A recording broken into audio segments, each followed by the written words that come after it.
Good afternoon, everyone. Vladimir, let me start by paying tribute to you and to the Ukrainian people.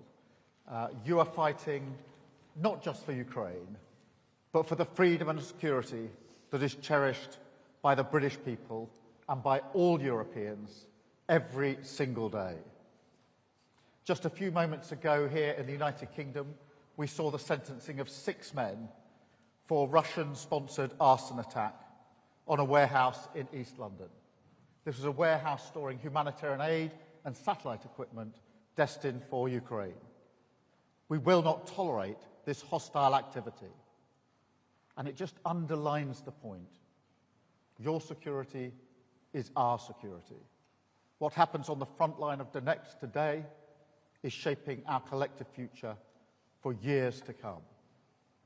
And that's why Emmanuel and I brought the Coalition of the Willing together again today. We stand with you, stronger than ever, united behind Ukraine, and united with President Trump in calling for the fighting to stop now and for the negotiations to begin from the current line of contact. President Trump is right to have imposed sanctions on Russia's oil majors, as the UK has also done, alongside the latest package from the EU. And we must now maintain this pressure. Vladimir, you have said for months that you're ready for a ceasefire and you're ready to meet Putin. Yet he continues to stall and play for time. Putin is the only person who does not want to stop this war.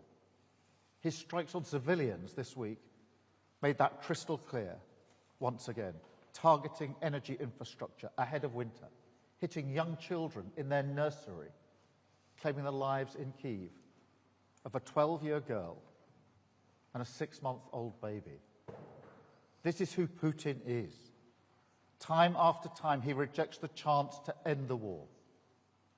In just the last few days, he's rejected the opportunity for talks once again, instead making ludicrous demands for Ukrainian land, which he could not and has not taken by force.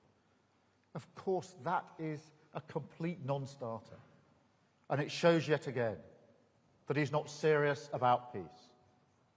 So we've been clear today that we must respond. Working with the US, this coalition is determined to go further than ever to ratchet up the pressure on Putin, from the battlefield to his war economy, because that is the only way to change his mind and push him back to the table. And in our meeting this afternoon, we came together around a clear plan for the rest of this year. First, we will act to take Russian oil and gas off the global market. Last week, the UK became the first country to sanction all of Russia's oil majors. On Wednesday, the US acted decisively to join us, together with further sanctions from the EU. And we're choking off funding for Russia's war machine. And I'm urging others to take these steps too, to go further to reduce their dependencies and incentivise third countries to stop buying these tainted resources.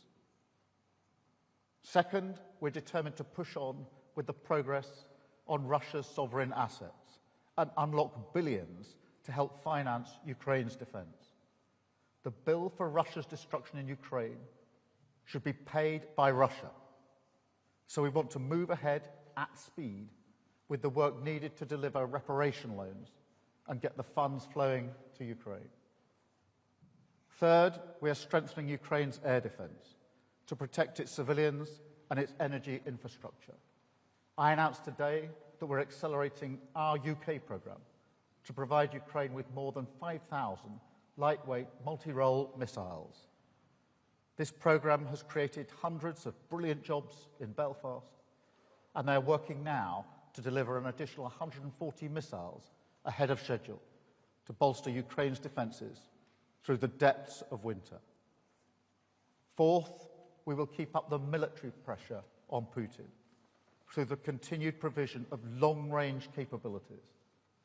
And finally, while now is the time to prioritise pressure, we're also continuing our work on security guarantees, including the multinational force Ukraine, to uphold a just and lasting peace when that day finally comes. Because, and I say it again, Ukraine's future is our future.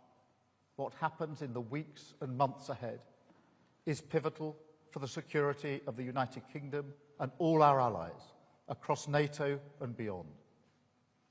So we are determined to act now, to dial up the pressure on Putin and finally bring him to the negotiating table in good faith. Thank you. Now let me hand over to my friend Vladimir. Thank you so much, Karen. Ladies and gentlemen, dear friends, Kier, Mette, Dick, Mark, and everyone here, thanks you for today's meeting, today's coalition. These are two important days for us, very important. Today, the meeting of the Coalition of the Willing in London, and the day before there was an EU leaders meeting in Brussels. I thank you guys for all the support and your readiness to keep helping. And today, all the partners confirmed that next year they will continue to support Ukraine, our country, our resilience, especially the financial support, which is crucial.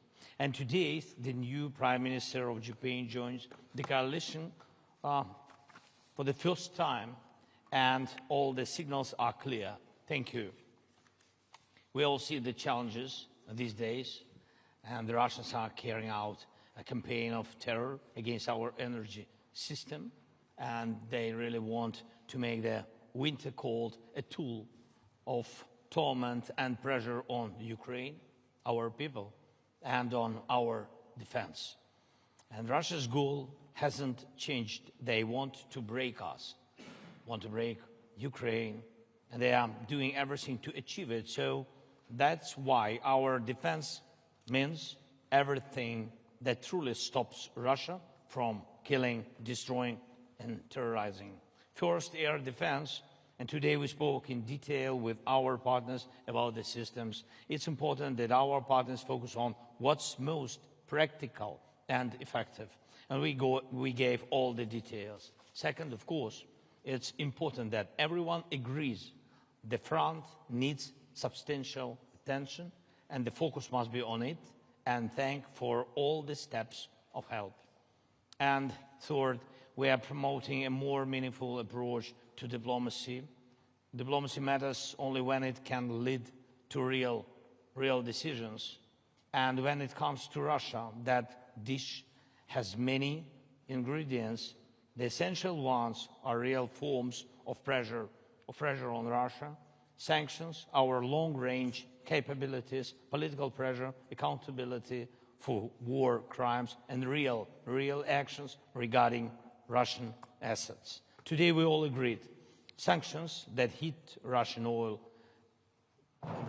infrastructure, Russian oil companies are a big step, and I thank President Trump and all our partners who are implementing this. And we have to apply pressure not only to Rosneft and Lukoil, but to all Russian oil companies like Surgutneftegas and others, and to the shadow fleet and its infrastructure, and to Russia's oil terminals. And we have to implement all we have discussed today about the Russia's shadow fleet. Besides, we are carrying out our own campaign of pressure with drones and missiles, specifically targeting the Russian oil sector. So the long-range capability directly strengthens diplomacy, the more losses Putin suffers on his own territory. The fewer assaults he can carry out on the front line, and the faster he will agree to meaningful diplomacy. That is why we are working to secure Tomahawk cruise missiles, additional Storm Shadow missiles, other capabilities. Thank you very much, Kier, for today's decision.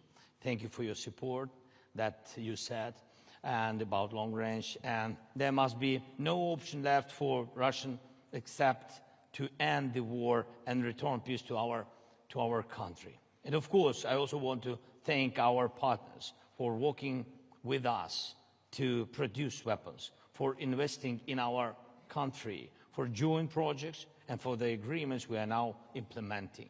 And one more point is Pearl program. I thank for each contribution. Mark, thank you for coordinating this program, for each contribution, and today we agreed to step up in the coming months. Peace is born from pressure on the aggressor, and that is what we must continue to do. Thank you. Thank you very much, Vladimir.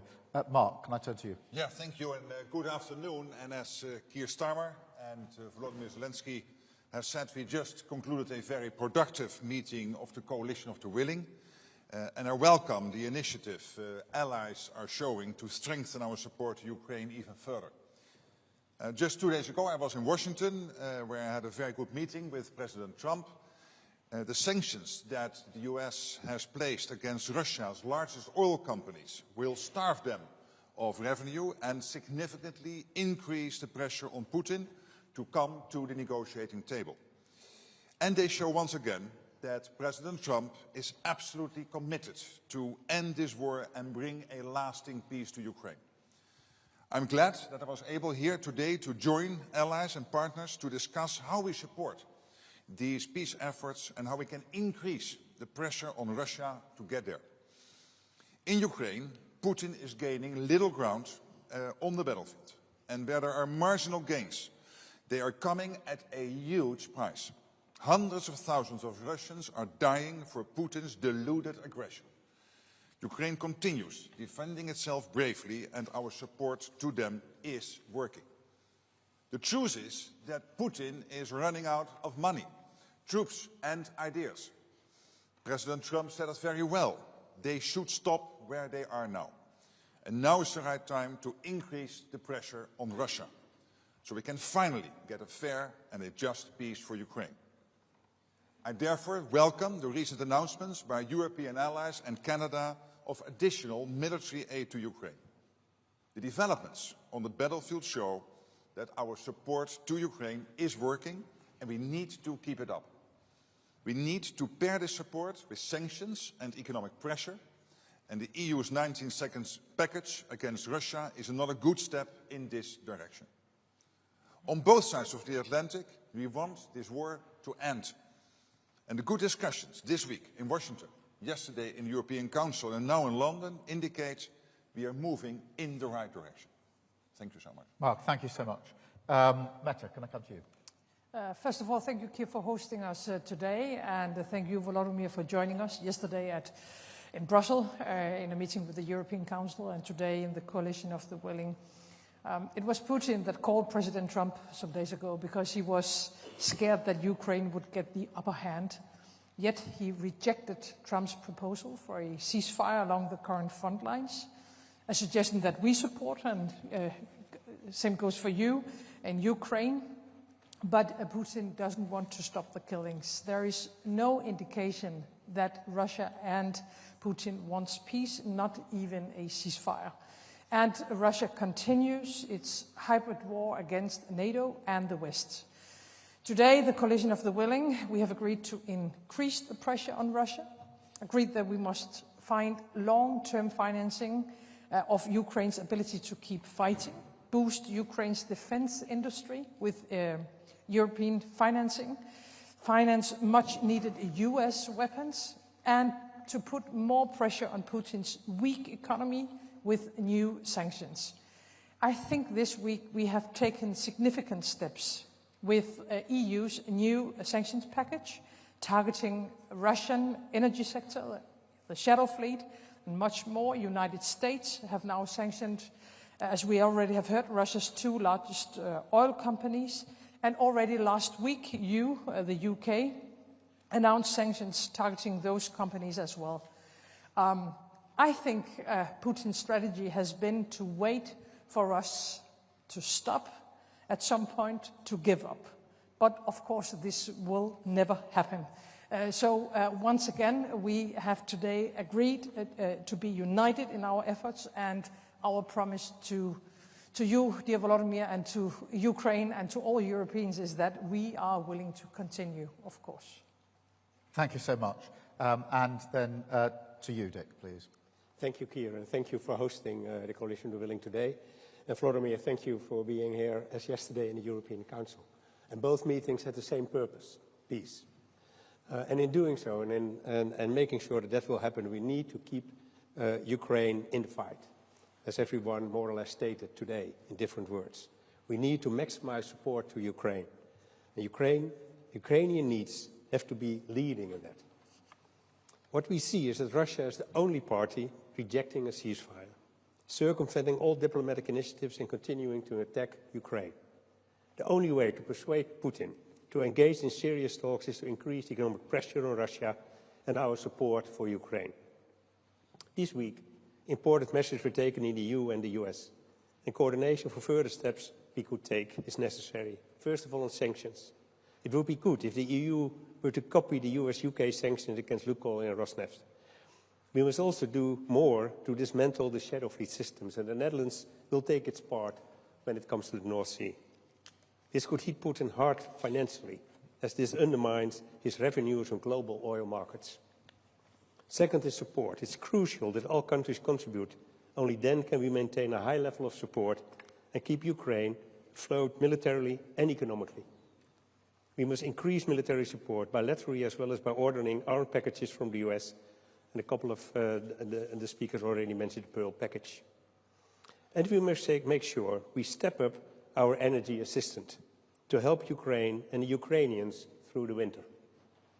We are very concerned with Russia's ongoing attacks on Ukraine's energy infrastructure before the start of the winter, especially on its domestic gas production. Costs for recovery are high and the need for gas imports have increased.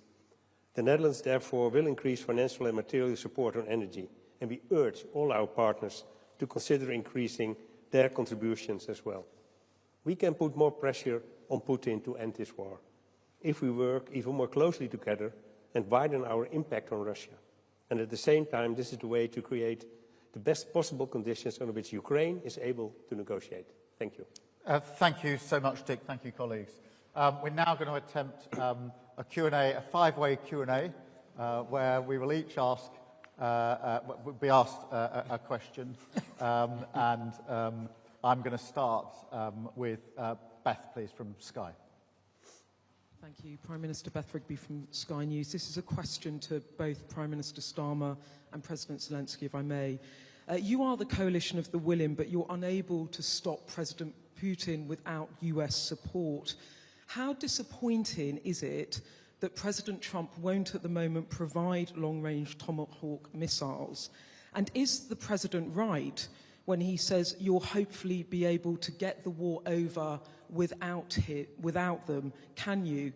And PM Starmer, if I may, this domestic question.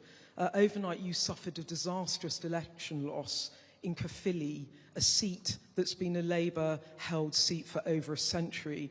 Was it a gut punch for you? And if you can't turn this around in the Senate elections next May, will you have to go? Thank you very much. Thank you, Beth. Let me start with the question of Ukraine, because it is really important that we address the support that we're all able to put in, particularly as we go into the winter. And here we have the Coalition of the Willing today, you had the EU yesterday, but we are all working with President Trump, and therefore we're all working as one wider coalition here in relation to the support we need to put in for Ukraine. On missiles, we've put in more missiles from the UK in recent days and weeks, and pushing the case for long range. It is really important that we do have long range, and those discussions are ongoing. And of course the protection of energy, because Putin is attacking the energy in Ukraine, and that needs protection. We've had discussion today about how we can stop those attacks and how we can better protect those energy supplies. On the question of the US, what's happened this week is really significant. I think on the sanctions package and the bearing down on oil and gas, this week has been a very significant week because we went early with the measures that we, the UK, took. President Trump came in with really important measures that have had a real impact. And then, of course, the EU followed in with a further package of sanctions this week as well. And I think if I was to pick out one thing this week that was of most significance, it would be the combined impact of those packages. Not only because of the impact they have on the Russian economy and the pressure that they put on, but also because they demonstrate the point that whether it's the coalition of the willing, the EU or the US, we are all coordinating clearly in our efforts to support Ukraine and effectively doing so. The other thing I would point to is the progress made on Russian assets. Yesterday, the EU took a very important step forward, and there was absolute clarity in this afternoon's meeting that we need to see that progress come to fruition within a short timetable, because that would be a really material further support that we can put in for Ukraine. So when we said that the ambition really this week, if you like, is to take Russian oil and gas off the global market, we've taken a significant step forward. I would also add that the measures or the movement in position by India and China in relation to Russian energy and oil in particular are also significant. I think what you'll detect behind that is the sort of coordination and discussions that are going on, have been going on today, are going on between us pretty well all of the time, and having a very significant impact on Russia, because we must put Ukraine in the strongest position. This is going to be a hard winter, of course, particularly when it comes to protecting energy, and it is very important that whilst, of course, we want to get to a ceasefire and a lasting peace, we will, in my view, only get there if we put Ukraine in the strongest possible position, and we must never lose sight of that aspect of it. I mean, I'm really pleased to see the coalition of the willing so determined and united on this. Of course, to some extent, the coalition was set up to answer the question, what about security guarantees?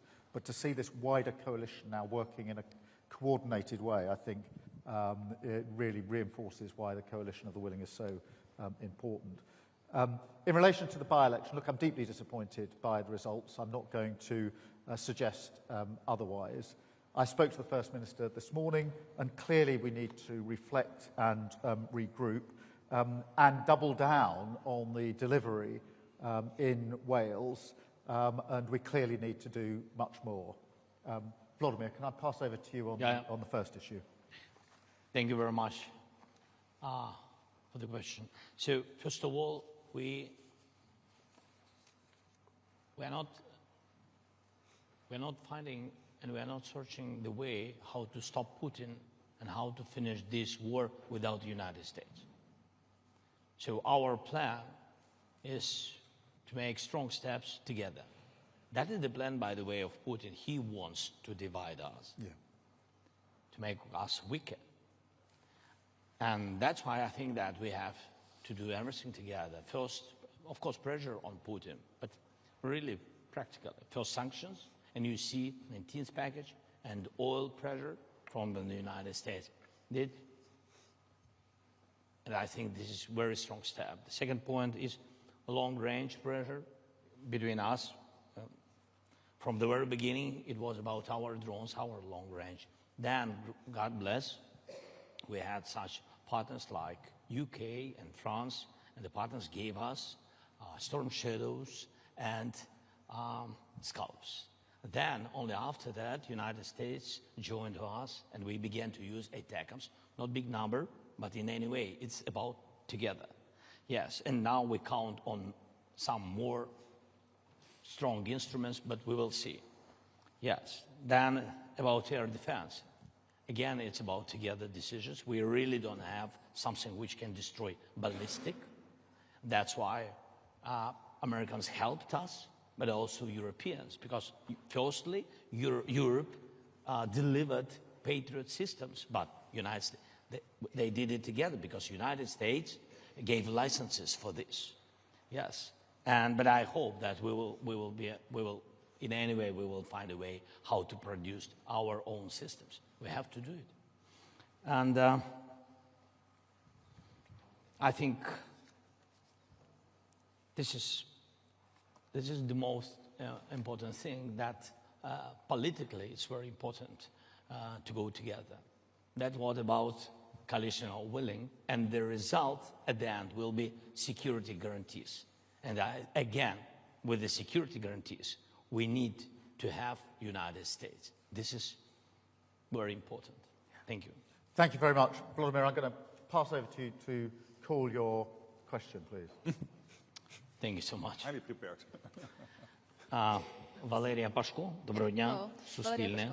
Public Broadcaster of Ukraine. I have one question for all. It's on reparation loans. So, Mr. President, you were quite optimistic about the political decisions yesterday, but it seems not to have happened yet.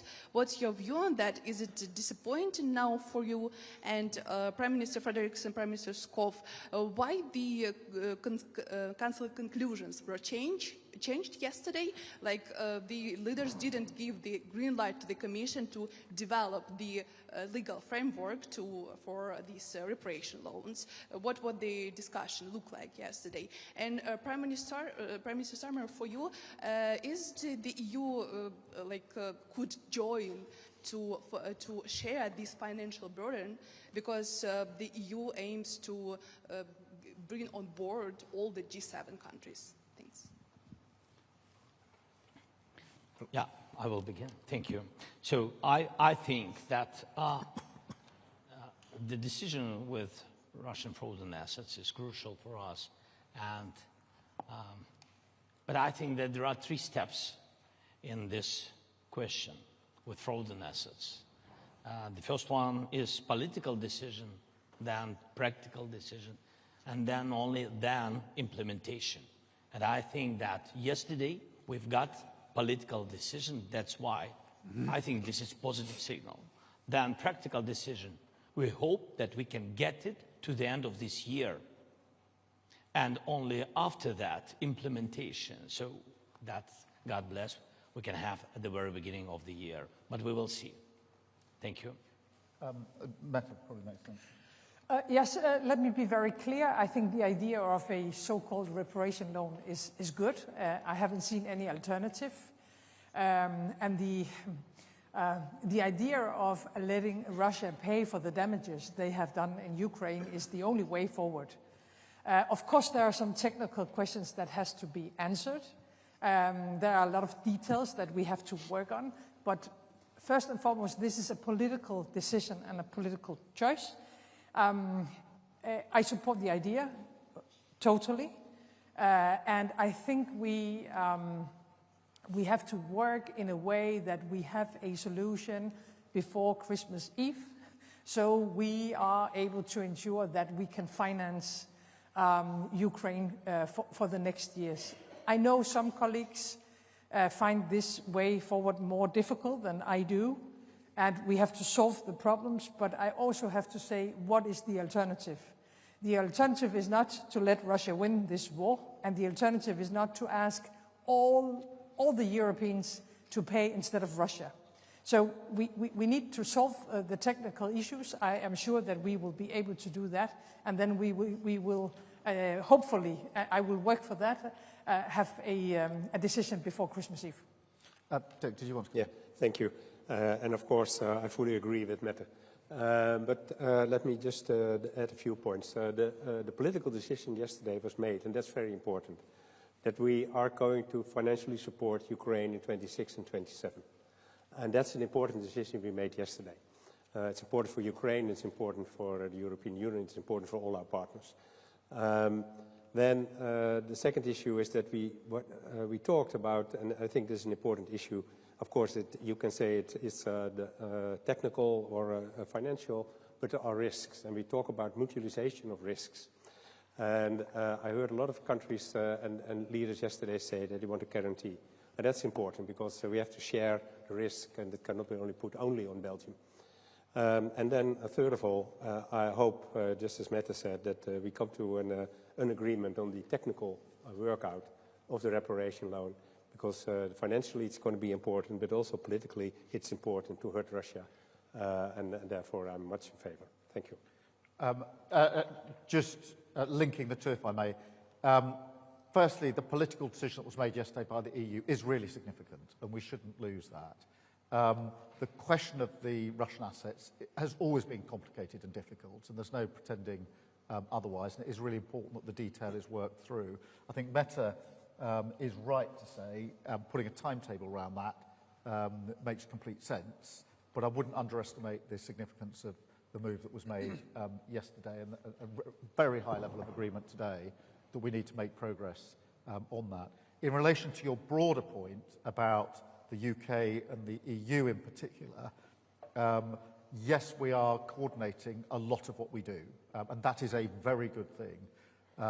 It's a very good thing in the field of Ukraine. We are doing it much more broadly on defence and security and trade and the economy, actually. That reflects a number of things. Firstly, our shared and long-held belief that we are most effective in our support for Ukraine when we act as a group of countries, whether that's the EU and the UK working together, as we have done on most of the sanction packages. It's no accident that we act at the same time, or the wider group of the coalition of the willing. And just to emphasise something that Vladimir said, it was welcome to have the new Prime Minister of Japan on the call today. I think it was her first international engagement, and she made a statement of principle about where she stands, and it was a very strong statement to the coalition of the willing. The fact that she chose this forum as her first international contribution and was so clear and powerful in her words, I think emphasises that that coalition and the ability to bring together so many countries here is really important. So the first reason the UK and the EU are working well together is because of that most effective rule. The second is, since the EU-UK reset, I am proud and pleased to say we are coordinating much more across a wider range of issues. We live in a world where there are many, many challenges, many opportunities, and my strong view is that when the UK and the EU are able to work together, as we've shown we are able to, we're better able to meet those challenges. And of course, having Mark here heading up NATO gives you a sense of the depth of the group of countries now working together really pretty effectively in relation to our defence of Ukraine. Thank you very much. Mark, I'm going to ask you to call your question. Yes, I believe that Reuters will ask me a question. If I'm wrong. Hi there. Yes, it works. Alistair Smout from Reuters. Secretary General, after your talks in Washington this week, what's your impression of the chance that the US will give Tomahawks in the end, or is it time for other countries to step up? To Prime Minister Starmer, why hasn't Britain signed up to NATO's Pearl scheme to buy US weapons to give to Ukraine? Is it because the Ministry of Defence is running out of money? And to President Zelensky, I know you said that you wanted everyone to move together on long-range missiles, but while you convinced President Trump to give Tomahawks, would you like European countries and Britain to do more on long-range missiles? Thank you. Well, on your first question, when this came up in my meetings on Wednesday in the White House, I also said that it's up to each ally to decide which type of weapons they want to deliver to Ukraine. And that's really a decision by each of the individual allies. And I've also said this before, and this is not new, that Ukraine has the right, obviously, to defend itself, particularly, of course, against all the attacks by Russia. And that includes striking targets in Russia with long-range weapons. Now, when it comes to the US, let's not forget, the US is providing, as we speak, a wide range of weapons to Ukraine, including high-end weaponry like Patriot systems, HIMARS and ATACMS. What happened since July? There was a risk that somehow maybe that flow of weaponry from the US into Ukraine would somehow become a little bit smaller, that flow. But luckily, in July, the President decided, President Trump, to really open the floodgates again when it comes to lethal and non-lethal weapons into Ukraine. Crucial stuff which only the US can provide. For example, interceptors for Patriot systems, defending innocent civilians in Ukraine and protecting crucial civilian infrastructure in Ukraine. And what NATO has done with our allies, we organized the whole thing because the US said we are going to provide it but paid for by allies. So we have bundled that together. The Netherlands was so kind, maybe because I'm from the Netherlands, but they were so kind to immediately buy the first package, and then others have followed. So billions have now been committed, and the stuff is now flowing into Ukraine. Crucial gear again, which only the US at the moment can provide.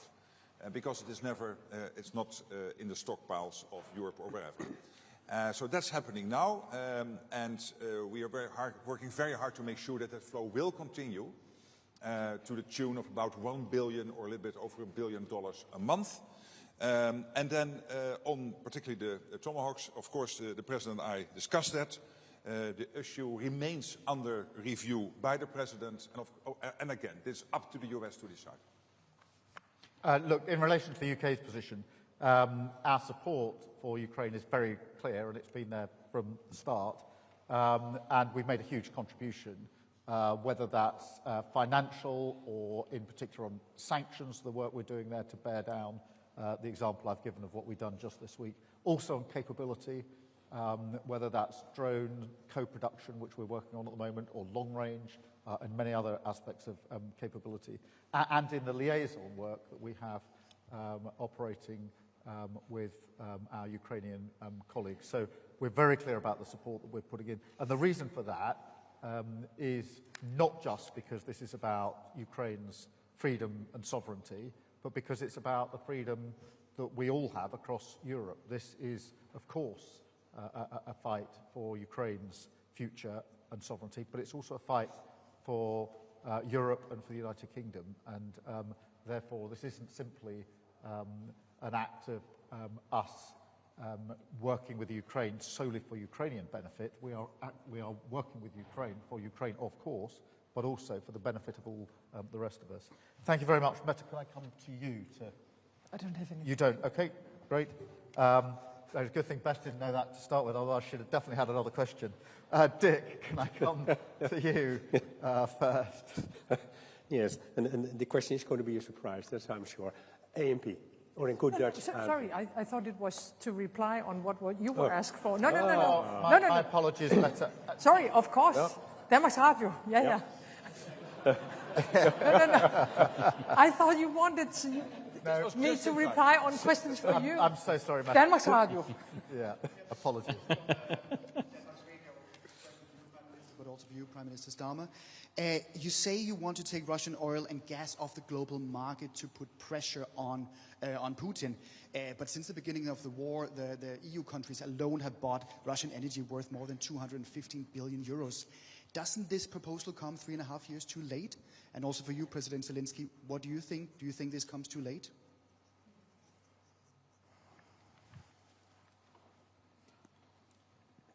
Mette, do you want? Does it come too late? Yes, it does. But it doesn't mean that we haven't done anything through this war. Also, when it comes to Russian oil and gas, we have reduced our dependencies a lot. But of course, all what we want to do is to ensure that Russia's economy is weakened, and that we put Ukraine in a strong position as possible. So I'm happy about the sanctions. I'm happy about the decisions we made only a few days ago to get totally out of Russian oil and gas. That was a very important decision. And now we simply have to continue. And I'm very pleased that for the first time we have a combined pressure on Russia between UK, between the European Union, and between US. So I think right now we are taking the right decisions. But of course, I would have hoped that Europe would have said goodbye to Russian oil and gas already years ago. Thanks so much. Better now than never. So we are very thankful to partners, to Europe and to the United States, with sanctions on Russian energy sector. What about us? We began to fight against Russian energy with our sanctions. It was long range. We could do only this. So, but now it's great that we can use such instrument like sanctions. Thank you. Just picking up on this. Look, I think it's important when we say we want to take oil and gas off the market, that we're describing an end of a process, not the beginning of a process. So this isn't the first time the Coalition of Willing, the EU, and others have come together to take action. It's where we're getting, I hope, towards the end of the process where we will take it off the market. Therefore there's been months and years of our work actually on this. And I think it is really important that we continue to bear down. There are some countries which, in my view, should be moving a lot more quickly in relation to this. And obviously, that's a point that we make on a regular basis. But this is a description of what I hope will be the end of the process, not the beginning of the process. Thank you very much. And Dick, can I ask you to... Yeah, I try once again. Yes. It's still the same person. Yeah, it's still the same person. Lucky for me. Yes. To Prime Minister Schoof, President Zelensky is very clearly asking for more military support, specifically long range. He hasn't been able to get that this week. The Dutch government considers itself to be a front-runner in supporting Ukraine. Why is it so difficult to significantly increase this kind of support? And President Zelensky, do you need allies like the Netherlands to increase their support? And has this week been disappointing to you? Well, thank you for the question. And I think it's, as you said, we are front-runner for a long time.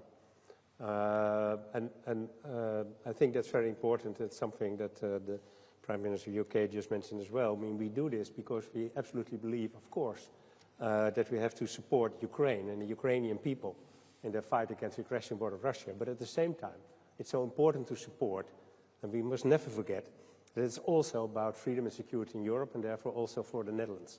And I want to underline that again, once again, because sometimes people forget. So it's not a war far away, it's a war close by. Having said so, I think we do everything we can to support Ukraine, whatever it takes, and that also in relation to long-range weapons. Even the Dutch Parliament would agree, did agree actually, in favor in a motion in the Dutch Parliament. So I feel very comfortable in trying to work together with Vladimir and the countries, wherever they are, that want to help, and to make sure that we do everything we can. Thank you. Thank you very much. And first of all, really, we are thankful to the Netherlands, one of the biggest donators in Europe and in the world. It's true. I think this year you donated more than 4 billion. Yes, it's a big amount, really. I understand that it's not simple, yes, for any kind of country, but really we are thankful for this. But in any way, I'm very thankful for your questions to partners. Thank you very much. Thank you. Thank you. We need to go off in the reverse order. Right.